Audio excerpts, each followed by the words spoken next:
Foreign funding के case का फैसला जो है जी वो आपको पता है 8 सालों के बाद आया है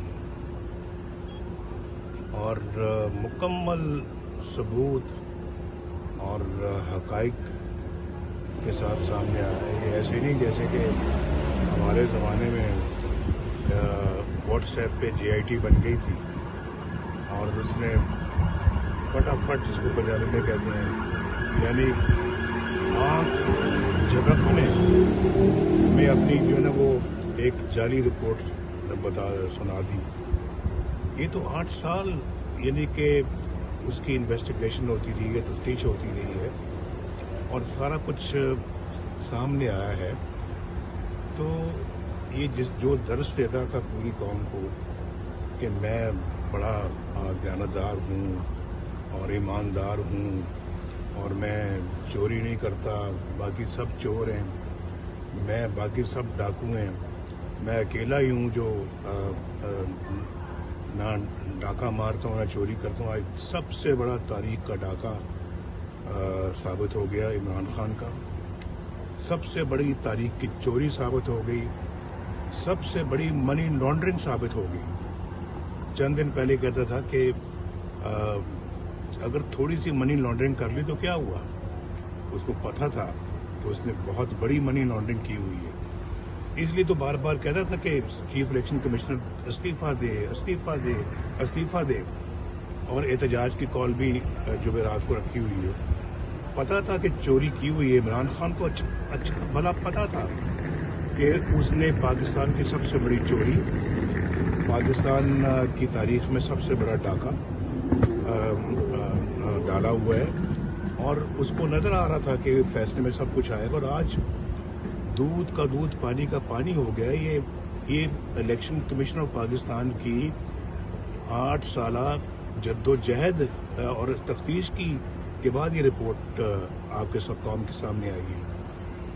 और इस शख्स का फितना, इस शख्स का शर, पाकिस्तान की तबाही और जिस तरह से इन्होंने पाकिस्तान से बाहर लोगों से, गैर मुल्कियों से पैसा लिया, तो जब गैर मुल्कियों से आप पैसा लेंगे तो फिर गैर मुल्की एजेंडा ही आप पाकिस्तान में नाफिज करेंगे ना।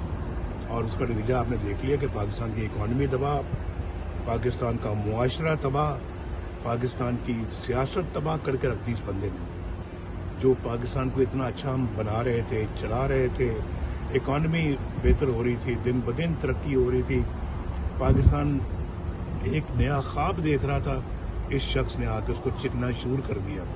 ये फॉरेन एजेंडे पे था, कोई शक नहीं मुझे।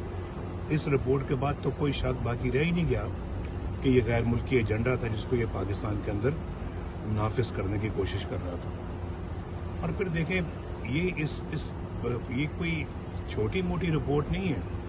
जैसे मैंने अभी कहा कि एक व्हाट्सएप पे रिपोर्ट बना दी थी मेरे खिलाफ और उस पर व्हाट्सएप पे बताया गया कि इन बंदों को आप JIT में शामिल करें।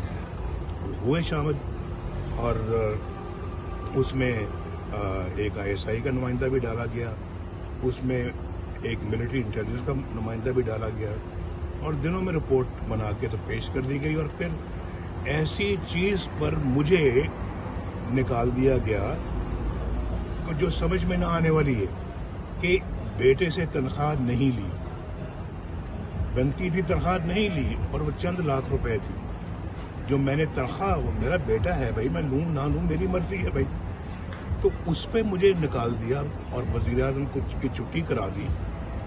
तो ये पाकिस्तान की तारीख में वो भी पहला एक वाक़या जो हुआ है।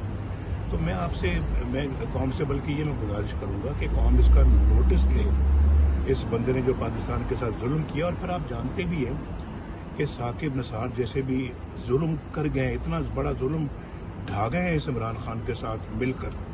पहले तो इसको जाली सादिक अमीन का सर्टिफिकेट दिया, जाली कागज़ों पे दिया और फिर ये भी ऑडियो के ऊपर साकिब निसार साहब ऑडियो क्लिप्स जिन्होंने नहीं सुना सुन लें कि साकिब निसार ने कहा कि हमने मरीम नवाज को और नवाज शरीफ को सजा देनी है और इमरान खान को लाना है, ये हमारा एजेंडा है, उसको लाना है इनको जेलों में डालना है। ये उस ज़माने की बात है जब मेरे ख़िलाफ़ ये मुकदमा चल रहा था और साकिब निसार साहब ने हुक्म दिया नैब कोर्ट को कि भी आप लोग नवाज शरीफ और मरीम नवाज के ख़िलाफ़ मुकदमा जल्द से जल्द निपटाएं और हमें सिसिलियन माफिया कहा गया, हमें गॉडफादर के खिताबात से नवाजा गया और साथ ये भी कहा गया कि हफ्ते में कोई छुट्टी ना करें नवाज शरीफ के खिलाफ, क्योंकि मुकदमा का फैसला करे और मॉनिटरिंग जज लगा दिया। मुकदमे का फैसले का मतलब क्या है? मुकदमे का फैसले का मतलब ये है कि नवाज शरीफ को सजा दें, फलां तारीख तक दें, इलेक्शन से पहले दें, 2018 के इलेक्शन से पहले सजा मिलनी चाहिए ताकि नवाज शरीफ फील्ड में हो ही ना और इनकी पार्टी दोबारा कामयाब ना हो सके। तो ये सब चीज़ें रिकॉर्ड का हिस्सा है भाई, रिकॉर्ड का। और मैं ये समझता हूँ कि ये साकिब निसार साहब चाहे रिटायर हो गए हैं लेकिन वक्त आएगा उनको इन सब बातों का जवाब देना पड़ेगा। अजमत शेख साहब जो जज थे उनको इस बात का जवाब देना पड़ेगा, उन्होंने व्हाट्सएप पे किस तरह से JIT बनाई। और खोसा साहब को भी इस बात का जवाब देना पड़ेगा जिन्होंने इमरान खान को कहा कि तुम क्यों यार सड़कों पे फिरते हो, हमारे पास अपना केस लेके आओ, हम फैसला सुनाएंगे। ये हद होती है यार नाइंसाफियों की, जुल्म की, ज्यादतियों की। तो मेरे खिलाफ जुल्म, ज्यादती, नाइंसाफी करते करते पाकिस्तान को डुबो दिया, पाकिस्तान को नऊज़ुबिल्लाह तबाह बर्बाद कर दिया। आज पाकिस्तान को ऐसी जगह पे पहुंचा दिया है जहां पाकिस्तान को अपने पाँव पे खड़ा करना मुश्किल हो रहा है। पाकिस्तान की इकोनॉमी का वो हाल पिछले 4 साल में कर दिया है कि इसको वेंटिलेटर पे ले आए और जिसको आज दोबारा सांस बहाल करना बड़ा इतना मुश्किल हो रहा है। लोगों की, बेचारों की महंगाई में कमर टूट गई है। 4 साल कमर तोड़ते जाते रहे, आज उसका तसलसल चल रहा है जो बंद होने का नाम ही नहीं लेता। तो मैं ये समझता हूँ कि ये सब चीज़ें पाकिस्तान के साथ बहुत ज़्यादा, और मैं इस वक्त बड़े पुरजोर अल्फाज में हुकूमत को कहूँगा और फिर पाकिस्तान के जो है वो सियासी पार्टियों को भी कहूँगा कि अपना इसमें किरदार अदा करें, इस फितने की फितनाबाजी, शर्मखेजी को हमेशा के लिए ख़त्म करें।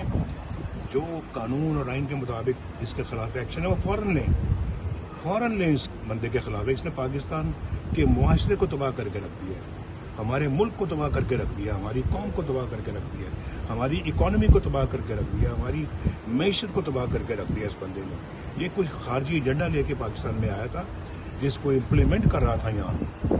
और आप जानते हैं यहाँ सादिक साहब जो मेयर हैं लंदन के, उसकी इलेक्शनों में उसकी मदद करने की बजाय उसके मुखालिफ जो क्या नाम था, जैक गोल्डस्मिथ, उसकी मदद कर रहा है ये बंदा। तो इससे ज़्यादा कोई फॉरेन एजेंडा लेकर कोई बंदा इम्प्लीमेंट कर रहा हो तो क्या इससे बड़ा सबूत हो सकता है। और जैक गोल्डस्मिथ जिस कम्युनिटी से जिसका ताल्लुक है वो आप जानते हैं, मैं अपने मुंह से क्या कहूँ। तो ये बंदा जो है ना ये पाकिस्तान के लिए इंतहाई ख़तरनाक है। इससे जितनी अब जल्दी इस बंदे को कैफियत